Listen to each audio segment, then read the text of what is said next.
दोस्तों अस्सलाम वालेकुम आदाब। मैं हूं आपका होस्ट अकील खान और आप देख रहे हैं एनवीएन का विशेष प्रोग्राम बातचीत, जिसमें डॉक्टर सलीम खान हमारे साथ में हैं। हम उनसे नेशनल और इंटरनेशनल टॉपिक पर आज बात करेंगे।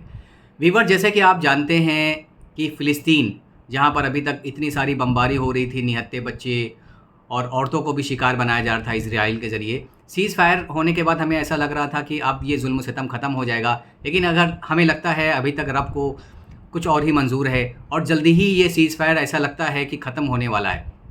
इसी मुद्दे पर हम बात करेंगे डॉक्टर सलीम खान साहब से। कुछ नेशनल और इंटरनेशनल न्यूज़ लाइव रहेगी इस प्रोग्राम में। सलीम खान साहब, आपको क्या लगता है कि ट्रम्प जिस हिसाब से ये वादा करके आए थे कि उनके आते ही 24 घंटे के अंदर जो इजराइल के ज़रिए जो बमबारी की जा रही है फ़िलिस्तीनियों पर, निहत्थे फ़िलिस्तीनियों को जो निशाना बनाया जा रहा है, उनके आते ही 24 घंटे में ख़त्म हो जाएगा। उन्होंने अल्टीमेटम भी नेतन्याहू को दे दिया था। और फिर उसके बाद हमने ये देखा कि एक टेम्परेरी सीज़ फायर भी हुआ और कुछ जो हॉस्टेजेस थे हमास के पास में, वो उन्होंने धीरे धीरे करके छोड़ा। लेकिन अभी जिस हिसाब से ट्रम्प डेली डेली नए नए स्टेटमेंट दे रहे हैं, उनका ये नया जो स्टेटमेंट आ गया है कि हम वहाँ से फ़िलिस्तीनियों को हटाएंगे गाज़ा पट्टी से और वहाँ पर रिसॉर्ट्स वगैरह बनाएंगे, तो एक अलग ही बात उन्होंने कर दी है, जो कि उनकी आदत भी है। हम देख रहे हैं कि डेली कुछ ना कुछ नए नए शगुफ़े छोड़ते रहते हैं। आपको क्या लगता है क्या होगा आने वाले कुछ दिनों में?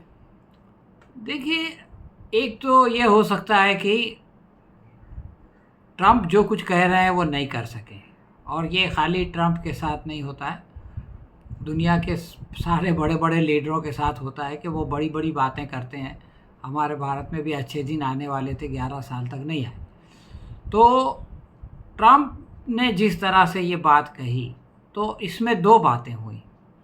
एक बात तो ये हुई कि जो एथनिक क्लींसिंग की बात है, कि सारी दुनिया में एक भी देश ऐसा नहीं है, इसराइल छोड़ के, इसराइल तो एक पार्टी है, जिसने ये कहा हो कि ट्रंप जो कुछ कर रहे हैं या जो उनका प्रपोज़ल है ये अच्छा प्रपोज़ल है। जो दो देश हैं, जॉर्डन और इजिप्ट, मिस्र, जिनका जहाँ पे कि वो लोगों को भेजना चाहते हैं और जो अमेरिका के एक एलीज माने जाते हैं, उनके समर्थक माने जाते हैं, उन दोनों ने भी कैटेगरिकली इससे इनकार कर दिया। तो और ख़ुद यूएस के अंदर इसका बहुत बड़ा विरोध हो रहा है कि भाई ये ट्रंप जो कुछ कर रहे हैं ये कोई पागलपन है, एक तरह से, मतलब क्रेज़ी वो लोग कह रहे हैं। तो इस तरह की सिचुएशन में ट्रंप ने पानी में एक पत्थर फेंका कि शायद इसकी वजह से लोग ये सोचें कि अरे बाबा फिर से जंग हो जाएगी तो क्या होगा, तो चलो इनको बचाने के लिए हम अपनी बॉर्डर खोल देते हैं, चलो हम ले लेते हैं और वगैरह वगैरह। लेकिन जो उन्होंने वो पत्थर फेंका, वो पत्थर से वो नहीं हुआ जो वो चाहते थे। उनको कोई समर्थन देश के अंदर, देश के बाहर कहीं नहीं मिला। तो इसलिए इस बात की संभावना मैं समझता हूँ कि बहुत कम है कि ट्रंप जो है वो उस मकसद को, उस उद्देश्य को में कामयाब होने की कोशिश करें। वो ये बार बार अमेरिका की, खुद उनका प्रशासन कह रहा है कि हम यूएस की फोर्स नहीं भेजेंगे। इसराइल ने 15 महीने करके देख लिया कि इतना कुछ करने के बावजूद वो अपने किसी एक भी जो है वो कैप्टिव को छुड़ा नहीं पाए जी। और ना तो वो इस फिलिस्तीनियों के हौसले जो है वो पस्त कर सके, इसलिए कि जैसे ही ट्रंप वो हुआ, फिलिस्तीनी अपने घरों में लौट के आ गए पैदल, हज़ारों लाखों की तादाद में। तो जो इसराइल पिछले 15 महीने में नहीं कर सका, वो अगले 15 साल में नहीं कर सकता। डॉक्टर साहब, लेकिन ये भी हमने देखा कि जैसे ही उनका ये स्टेटमेंट आया था, उसके अगले दिन यूएस का जो उनका डिपार्टमेंट है, सेक्रेटरी का, शायद उनका अगले दिन बयान आ गया था कि वो ये बोलना चाह रहे थे कि हम वहाँ से कुछ वक्त के लिए गाज़ा के जो लोग हैं उनको हटाएंगे, जॉर्डन और इजिप्ट में भेजेंगे, उसके बाद फिर वहाँ पर हम कंस्ट्रक्शन चालू करेंगे, वापस फिर से लेंगे। तो इसका मतलब तुरंत उन्होंने घुटने खुद ही टेक दिए कि पहले ये बयान देना कि हम दूसरे कंट्रीज़ में उनको भेज देंगे, लेकिन बाद में ये सफाई देना कि हम कुछ दिनों बाद उनको वापस ले लेंगे। भाई यही तो मैं कह रहा हूँ कि ट्रंप ने जो पत्थर फेंका, तो उसको ये उम्मीद थी कि लोग बोलेंगे कि हाँ आप बड़ा अच्छा कर रहे हैं, आप उनके बड़े मसीहा हैं, आप उनके लिए अच्छे घर बना रहे हैं। लेकिन ऐसा कोई हुआ नहीं, बल्कि उल्टा सारी दुनिया ने, दुनिया के जितने देश हैं उन सब ने या तो खामोशी इख्तियार की या कंडेम किया, बल्कि सारे बड़े बड़े देशों ने कंडेम किया कि भाई आप ऐसा नहीं कर सकते। जब ट्रंप से ये पूछा गया था कि आपका जो ये प्लान है ये टेम्पररी है, स्थायी है या अस्थायी है, तो बोले मैं नहीं कह सकता कि ये टेम्पररी है, कितना टाइम लगेगा मैं नहीं कह सकता। इसका मतलब ये है कि उसने ये बात नहीं कहा कि ये टेम्पररी है, थोड़े दिन में के लिए हम हटा रहे हैं, बल्कि ये लंबा भी हो सकता है, उसका यही मतलब निकाला गया।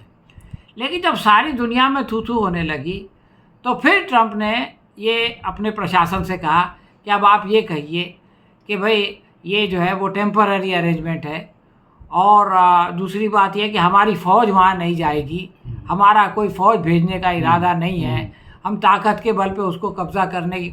तो ये सब जो प्रशासन को कहना पड़ा, ये ऐसा नहीं है कि ट्रंप की मर्ज़ी के बगैर प्रशासन कह रहा है, बल्कि वो ऐसा ही है कि मैं बोलता हूँ मैं रोने जैसा करता हूँ, तू मारने जैसा कर।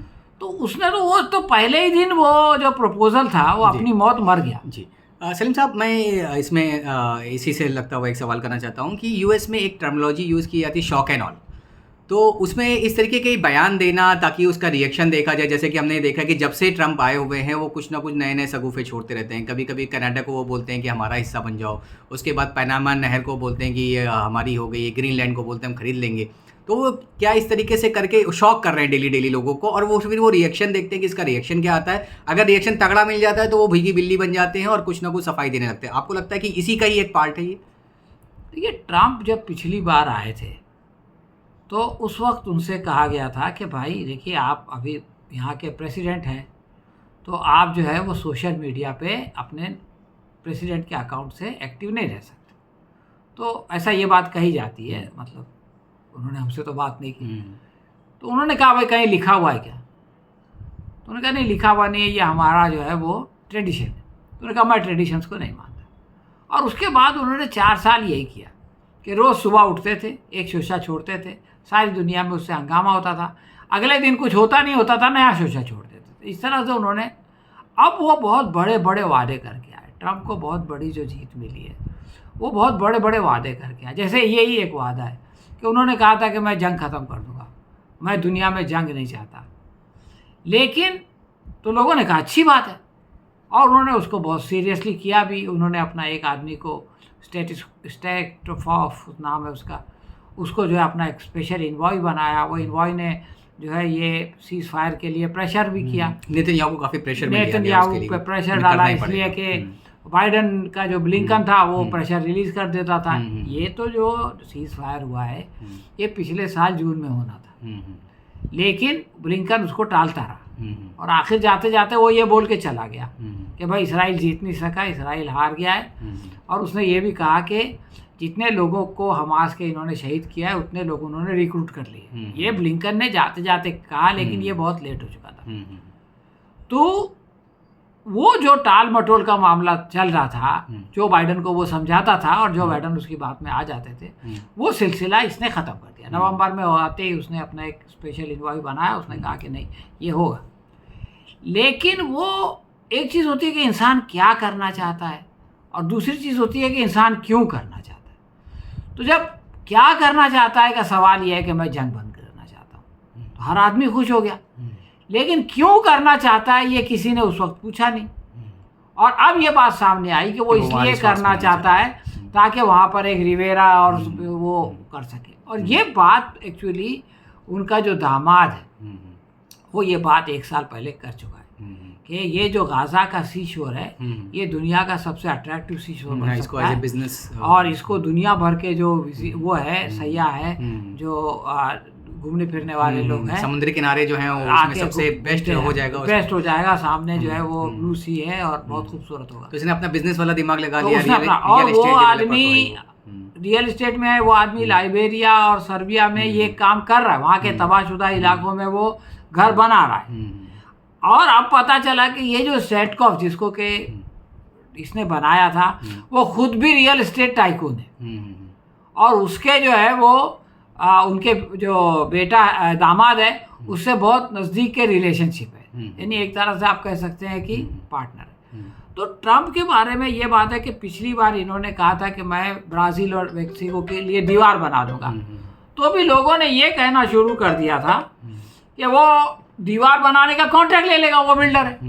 तो ये कोई अमेरिका की सिक्योरिटी के लिए दीवार नहीं बनेगी, बल्कि ये उसका एक बिजनेस होगा। जी जी। और ये भी वो उसका एक बिजनेस के बारे में सोच रहा है। जी डॉक्टर साहब, अभी फ़िलिस्तीन की हम बात कर रहे हैं तो एक सवाल हम फ़िलिस्तीन से रिलेटेड ये कर लेते हैं कि आपको क्या लगता है कि वाकई में इज़राइल अपने पूरे हदफ को नहीं पूरा कर पाया? जिस तरीके से जब जैसे ही इन्होंने जंग चालू की थी इज़राइल के नेतन्याहू ने, तो ये बोला था हम पूरी तरीके से हमास को ख़त्म कर देंगे, हमास का नामो निशान मिटा देंगे। लेकिन अभी हमने खुद देखा कि जैसे ही सीज़ फायर हुआ और हमास ने जो उनके कैदियों को, उनके जो बंधक थे उनको बाहर निकाला, तो जश्न मनाया जा रहा था। हमास के बारे में ऐसा बोला जाता है कि उन्होंने 25-30 हज़ार नए जो है वो उन्होंने अपने रिक्रूट लड़ाके कर लिए और वो हथियारों को लहरा रहे थे, बाइक से निकल रहे थे, रैलियां कर रहे थे। तो आप वाकई में ये मानते हैं कि पूरी तरीके से नाकामयाब हो गए हैं या कहीं पर कुछ उन्होंने कामयाबी हासिल की है? देखिए, इसराइल ने जो डिक्लेयर किया था उसमें पहली चीज़ ये थी कि हम अपने जो यरगमाल हैं, जो कैप्टिव्स हैं, उनको हम छुड़ाएंगे। उसमें भी अपनी ताकत से, ताकत से तो नहीं फेल छुड़ा हो गए। सके। जी। पहली बार भी सीज फायर से रुके, मिले, अभी भी सीज फायर। उनका फर्स्ट ऑब्जेक्टिव तो ये था। दूसरा ऑब्जेक्टिव ये था कि हम जो है वो हमास का नामो निशान मिटा देंगे। तो हमास तो आज भी बंदूक लेके घूम रही जी। और ये कुछ नहीं कर पा रहे हैं। इनका ही डेटा है कि नए लोग और ज्वाइन कर हाँ, चुके हैं। और इनका डेटा है। और ब्लिंकन जो यूएस का सेक्रेटरी ऑफ स्टेट यानी फॉरेन मिनिस्टर एक तरह से होता है, उसने भी ये बात एक्नॉलेज किया। उसने बल्कि बोला, एक्नॉलेज क्या किया, उसने बोला ये बात। तो इसराइल अपने ऑब्जेक्टिव में, और आप ये देखिए कि इसराइल का एक और ऑब्जेक्टिव था कि इसराइल ने ये दुनिया के सामने पेश किया कि हमास जो है वो टेररिस्ट है और हमास जो है वो लोग कत्लो खून करते हैं, वो लोग शांति के दुश्मन हैं, अमन के दुश्मन हैं। लेकिन दुनिया ने देखा कि 15 महीने जो इसराइल ने बमबारी किया, उससे बड़ा टेररिज्म तो कोई हो ही नहीं सकता। अपने बच्चों को मारा, अपने औरतों को मारा, अपने हॉस्पिटल्स को मारा, अपने स्कूल को मारा। तो ये तो खुली टेररिज्म था।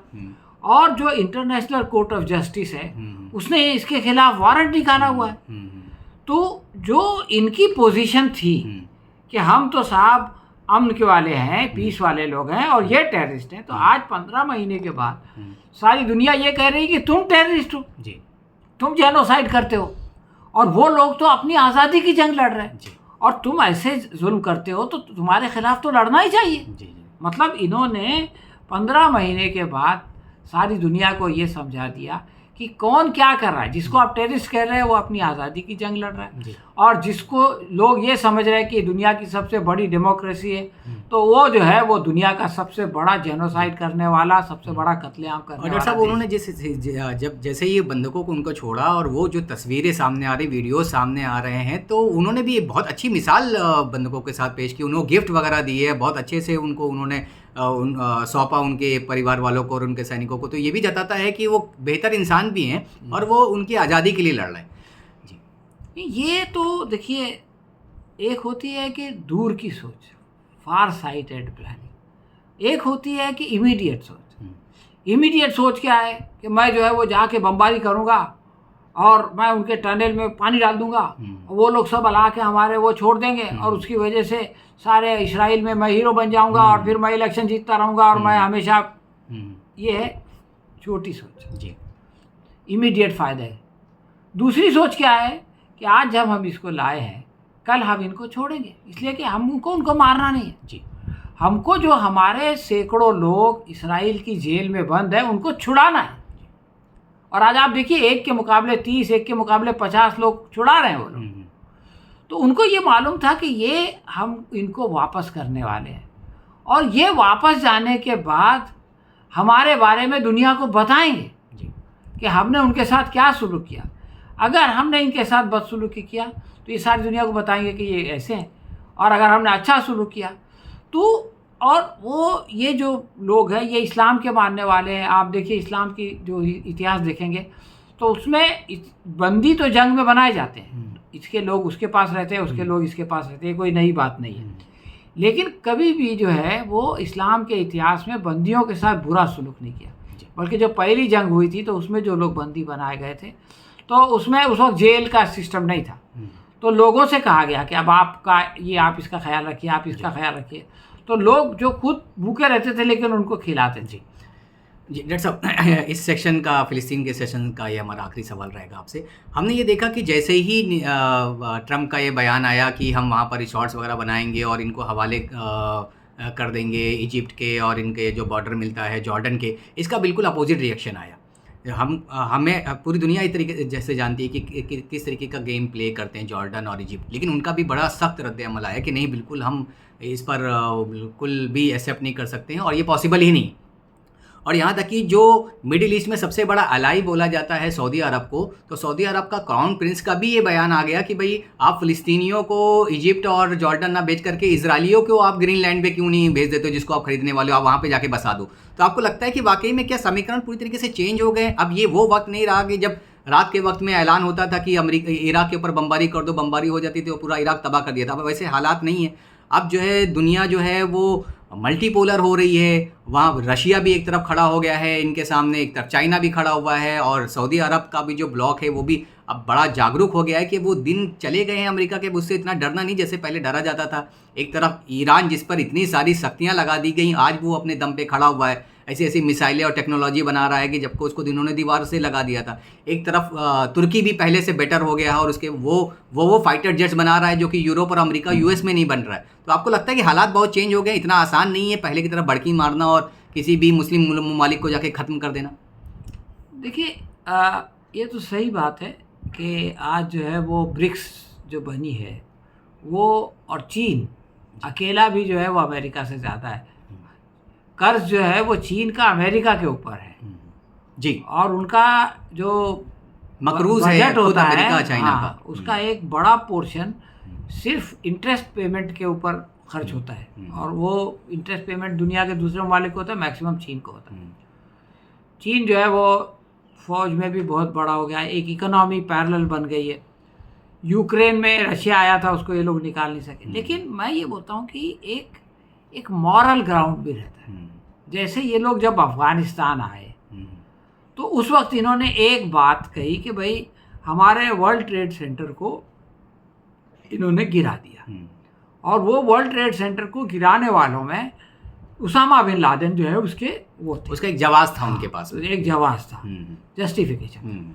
अब क्या हुआ कि उन्होंने, तालिबान ने कहा कि देखो आप या तो सबूत लाओ और आप या तो कोई न्यूट्रल कंट्री में इनके ऊपर मुकदमा चलाओ, अगर ऐसा नहीं है तो हम अपने मेहमान को आपके हवाले नहीं कर सकते। फिर भी इन्होंने सब नाटो को तैयार कर लिया कि भाई हमारा ये कर दिया है और अब इसको करो, तो नाटो वो वर्ल्ड ट्रेड सेंटर की वजह से आ गई। लेकिन जब इराक का मामला आया तो इन्होंने एक नया झूठ गढ़ा कि weapons of mass destruction. Weapons of mass destruction में क्या हुआ कि सब लोग नहीं आए, नाटो नहीं आया, लेकिन ब्रिटेन आ गया और कुछ कंट्रीज आ गई, छोटी मोटी, ऑस्ट्रेलिया वगैरह आ गई। तो ये है कि भाई सद्दाम के पास वेपन्स ऑफ मास डिस्ट्रक्शन है। बाद में ये हुआ कि इन्होंने खुद मान लिया कि वो था नहीं, मिला नहीं, तो इनका केस वहाँ पे कमज़ोर हो गया। लेकिन फिर भी कुछ ना कुछ झूठ था जिसको कि ये लोग बेच रहे थे। अब सवाल ये है कि गजा में क्या झूठ है? भाई गजा के लोगों को तबाह किया इसराइल ने, लेकिन उस तबाही में जो हथियार इस्तेमाल हुआ वो तो अमेरिका का था, तो अमेरिका उसमें पार्टनर है। उस जो तबाही बर्बादी हुई है वो अमेरिका उसमें पार्टनर है। अब आपने उसको तबाह किया और आप बोले कि हम उसको बनाएंगे और बनाने के लिए इनको निकालेंगे। नहीं, हमास ने अगर एक तमाचा मारा तो ये तो पूरा गाजा ही तबाह कर चुके हैं, अभी तक उनका बदला ही खत्म नहीं हो रहा है। तमाचे का ये है कि देखिए, अगर समझो कि एक हफ्ते में ये लोग अपने सारे कैप्टिव छुड़ा लेते तो ये जंग इतनी लंबी नहीं चलती। उस वक्त तक जितने लोग मारे जाते भाई हमने छुड़ा लिया। ये प्रॉब्लम ये हुआ कि ये लोग नहीं छुड़ा सके, इनकी सारी टेक्नोलॉजी उसमें नाकाम हो गई और ये लोग लड़ते रहे और फाइनली ये हुआ कि अभी बस। लेकिन ये जो हटाने वाली बात है ना, देखिए कहीं भी एक उसूल है कि भाई जहाँ पे लोग रिफ्यूजी आते हैं और जो लोग रिफ्यूजी बन के जाते हैं, इसमें कोई भी कंट्री के मर्जी के खिलाफ, ये मामला इसराइल बनने के टाइम हुआ था कि जब ईस्टर्न यूरोप से रशिया से, ईस्टर्न जर्मनी से जब यहूदी आ रहे थे, तो उस वक्त यूनाइटेड नेशन में ये हुआ था कि भाई अगर फ़िलिस्तीनी लोग ये नहीं चाहते कि ये आए तो ये नहीं जा सकते। तो जो कंट्री है वो अगर इजाज़त नहीं देती तो आप वहाँ पर कोई भी रिफ्यूजी को नहीं भेज सकते। और यहाँ तो दूसरा हाल है, वहाँ रिफ्यूजी आना चाहते थे, फ़िलिस्तीनी नहीं चाहते थे क्योंकि उनके पास जगह नहीं थी और मसला था। यहाँ तो जो लोग जाना भी नहीं चाहते और जहाँ आप भेजना चाहते हैं वो लेना भी नहीं चाहते। तो आखिर आप है कौन? मतलब आप कौन है ये डिक्टेट करने वाले कि साहब आप सब लोग चले जाओ, और कौन है ये बोलने वाले कि आप अपनी बॉर्डर खोल के इनको ले लो, 23 लाख लोगों को ले लो। बिल्कुल अजीब सी ये नॉनसेंस जैसी बिल्कुल अंधेर नगरी की बात है। जी, ना फिलिस्तीनी जाना चाहते हैं, जी। ना मिस्री लेना चाहते हैं, ना जॉर्डेनियन लेना चाहते हैं, और एक थर्ड पार्टी से हज़ारों किलोमीटर दूर बैठ के बोल रहा है कि मैं इसको बनाऊंगा। अरे भाई तू अपना लॉस एंजलिस में इतनी बड़ी आग लगी है, इतने हज़ारों कीमती घर तबाह हुए हैं, वो बना। जी डॉक्टर साहब चलते चलते एक अपने देश के ऊपर भी हम नज़र डाल लेते हैं, और एक ही सवाल मैं इसके बारे में आपसे करूंगा, वक्त भी हो रहा है। जी डॉक्टर साहब, हमने ये देखा है कि हमारा जो 56 इंची सीना है वो भारत में बड़े चौड़े होकर घूमते हैं और 56 इंच की बात करते हैं, लेकिन जैसे ही भारत के बाहर की बात आती है तो वो गुब्बारा बिल्कुल फूट जाता है। हमने अभी देखा कि कितनी बड़ी घटना हो गई कि यूएस ने जो डिपोर्ट किया हमारे इलीगल माइग्रेंट्स को, वो इस तरीके से किया कि जैसे कोई कैदियों के साथ भी सुलूक नहीं करता है, उनको आर्मी के प्लेन में लाया गया। यही एक बहुत बड़ी बात थी कि आर्मी का प्लेन एक दूसरे आर्मी का प्लेन हमारे देश में लैंड हुआ, और उसके अंदर जो कैदी तो हमारे जो भारतीय नागरिक थे उन पे बेड़ियों में उनको लाया गया, उनको वॉशरूम जाने के लिए भी बेड़ियाँ खिसका के जाते थे। ऐसी हालत थी कि देखते हुए भी रूह काँप जाए कि किस तरीके का व्यवहार हमारे भारतीयों के साथ किया गया। ये सेम व्यवहार किसी और कंट्री के साथ नहीं किया गया, दूसरे और कंट्रीज़ को इस तरीके का ऑफ़र किया गया था, तो वहाँ के जो स्टेट हेड थे उन्होंने मना कर दिया कि आप इस तरीके से व्यवहार नहीं कर सकते हमारे नागरिकों के साथ। लेकिन हमारे 56 इंची सीने ने तो पूरी दुनिया में हमारी नाक कटवा दी। क्या बोलना चाहते हैं आप इसके बारे में? देखिए, हमारे जो विदेश मंत्री है, प्रधानमंत्री ने तो इसके ऊपर कुछ बोला है, और हमारे गृह मंत्री ने भी इसके बारे में कुछ नहीं बोला। बोले तो विदेश मंत्री, और विदेश मंत्री ने कहा कि ऐसा ही होता है, ये भी बहुत इसमें कुछ गलत नहीं हुआ। ये भी बहुत बचकाना तो स्टेटमेंट था। उन्होंने उसको जस्टिफाई कर दिया। और असल में मसला ये है कि ये एक ट्रेडिशन है संघ परिवार की और हिंदुत्ववादियों की। सावरकर जो है उन्होंने माफ़ी मांग ली अंग्रेज़ों से। उसके बाद आरएसएस ने ये बोल दिया कि हम जो है वो एक सांस्कृतिक संगठन है, कल्चरल ऑर्गेनाइजेशन है, हमारा हिंदुस्तान की आज़ादी से कोई लेना देना नहीं है, यानी हमारा अंग्रेज़ों से कोई लड़ाई झगड़ा नहीं है, हमको बख्श दो। तो फिर इमरजेंसी लगी तो इन्होंने माफ़ी मांग ली इंदिरा गांधी से। तो ये कभी भी जो है वो अपने से ताकतवर से तो लड़ते नहीं। अब जैसे मिसाल के तौर पर आप वो मामला को छोड़ दीजिए, और उसके बाद वाली बात टैरिफ का मामला, जैसे अमेरिका ने कहा कि हम टैरिफ लगाएंगे, तो आप देखिए जितने देश हैं, कनाडा इतना कमजोर, उसने कहा हम भी टैरिफ लगाएंगे ना, हम भी टैरिफ लगाएंगे। मैक्सिको ने कहा हम भी टैरिफ लगाएंगे जी। रशिया, चाइना ने टैरिफ लगा दिया। तो इन्होंने फिर उन दोनों से कह दिया कि नहीं अभी आपको 1 महीने की छूट है, हम 1 महीना अपने हमारी ये बात मान लिया, हालांकि कुछ माना नहीं। लेकिन भारत ने क्या किया, भारत ने उल्टा टैक्स में जो अमेरिका से चीज़ एक्सपोर्ट होती है यानी और यहाँ इंपोर्ट होती है, उसको 50% था वो जो मोटरसाइकिल है हार्वे वाली, तो उसको 30% कर दिया। उसके दूसरे को जो है वो 50 से घटा के 40 कर दिया। तो हम लोग, दूसरे लोग ये कह रहे हैं कि हम तुमको मुंह तोड़ जवाब देंगे, हम ये बोल रहे हैं कि नहीं हम तुमको डिस्काउंट देंगे, हम तुमको कंसेशन देंगे। अब इनके जाने से पहले उसने 25% एल्यूमिनियम पे और स्टील पे लगा दिया, और इसकी वजह से भारत का बहुत नुकसान हुआ। जो वहाँ एक्सपोर्ट होता था, जो एक्सपोर्ट होता था उस पर टैरिफ लगा दिया। तो अब आप देखिए कि वो तो हमारे साथ ये सुलूक कर रहा है, और इनकी ज़बान से ये नहीं निकलता कि ठीक है अगर आप लगाओगे तो हम भी लगाएंगे। ये बोलने की जो हिम्मत नहीं है है। वो हमारी सरकार नहीं दिखा पा रही, इसलिए कि इनके बहुत सारे प्रॉब्लम है। अब अडानी जी है, उनके खिलाफ वारंट निकला हुआ है, अब उसको तो ख़त्म कराना ज़रूरी है। अब आप लड़ाई करोगे तो वो तो अभी नहीं, वो वहाँ से क्लीन चिट मिलने वाली डॉक्टर साहब, ऐसे न्यूज़ आ रही है कि वहाँ के जो फेडरल ये सब कोर्ट हमारे है, गोदी मीडिया की न्यूज़ है, हम्म। कोई मिलने वाली नहीं है। ये लोग नहीं, लेकिन वो तो बिजनेसमैन है ना, वो इस हाथ दे उस हाथ ले, क्या ले, करता किससे है। लेगा? अगर उसने अरे यहाँ पर- नहीं, जी, कुछ जी, नहीं होता है। हम्म, ये सब कहने की बातें हैं। और वहाँ की कोर्ट ने, आप ये देखिए कि वहाँ की कोर्ट में ये बात सही है कि ट्रंप को उन्होंने सज़ा ये दी कि कोई सज़ा नहीं है, लेकिन सज़ा दी, उसको मुजरिम बनाया। इलेक्शन जीतने के बावजूद ट्रंप जो है वो मुजरिम है जी, लेकिन उन्होंने कहा कि चूँकि अभी ये प्रेसिडेंट बन गया है इसलिए हम इसको जेल नहीं भेजेंगे और इस पर जुर्माना नहीं लगाएंगे। लेकिन ये नहीं बोला कि ये इसने कोई जुर्म नहीं किया, जी। इसके खिलाफ कोई सबूत नहीं है। ये वहाँ की कोर्ट ने इलेक्शन जीतने के बावजूद ट्रंप के बारे में नहीं कहा। डॉक्टर साहब, आपको क्या लगता है कि मोदी जी की जगह आज अगर इंदिरा गांधी होती और ऐसे ही सेम हालात होते और ट्रंप ने वहाँ से फ़ोन करके बोला होता कि हम आपके नागरिकों को इस तरीके से भेजेंगे, माना कि वो इलीगल है, लेकिन वो आतंकवादी या वो इतने इस तरीके की कैटेगरी में नहीं थे कि आप इस तरीके से बेड़ियाँ लगा के भेजो, हमारा भी यहाँ से एक प्लेन जा सकता था, वहाँ पर वो बाइज्जत वापस आ सकते थे कि ठीक है हमारे लोग गए, उनसे गलती हुई, हम उनको वापस अपने देश ले लेते हैं। लेकिन हमारी देश की सरकार इतनी भी हिम्मत नहीं जुटा पाई कि भाई हम अपना प्लेन भेज देते, हम उनको लेके वापस आ जाते, same to same cut copy paste कर लिया। इसका मतलब कि हम बहुत ही डर गए। भाई देखिए, अपने से ताकतवर के सामने खड़ा होने के लिए आपको स्पाइनल कॉर्ड की ज़रूरत पड़ती है, रीढ़ की हड्डी जिसको बोलते हैं। तो जिनके अंदर रीढ़ की हड्डी होती है, वो इंदिरा गांधी होती है या कोई भी होता है, XYZ। अभी जिन लोगों ने कहा, मैक्सिको ने कहा कि हम नहीं लेंगे आपका जहाज़, हमारा जहाज़ आएगा लेके आएगा। मैक्सिको ने कहा कि ठीक है आप टैरिफ लगाओगे, हम भी लगाएंगे, हम भी लगा देंगे। तो वो कोई इंदिरा गांधी नहीं है, लेकिन उनके अंदर रीढ़ की हड्डी है। तो अब जिसके अंदर नहीं है वो तो झुकेगा ही ना जी।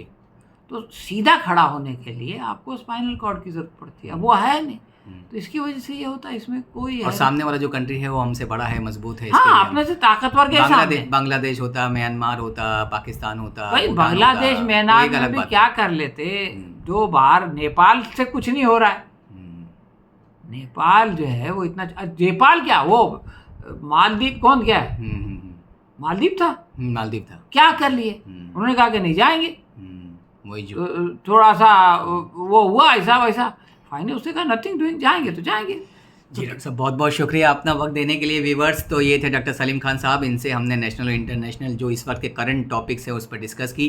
कुछ अन्य मुद्दों के साथ हम आपसे फिर से मिलेंगे, तब तक के लिए हमें इजाज़त दीजिए। हमारे इस प्रोग्राम को आप लाइक करिए, अपने दोस्तों के साथ शेयर करिए, NVN को सब्सक्राइब भी करिए, ताकि इसी तरीके के मुद्दे के साथ हम आपसे मिल सकें। अल्लाह हाफ़िज़।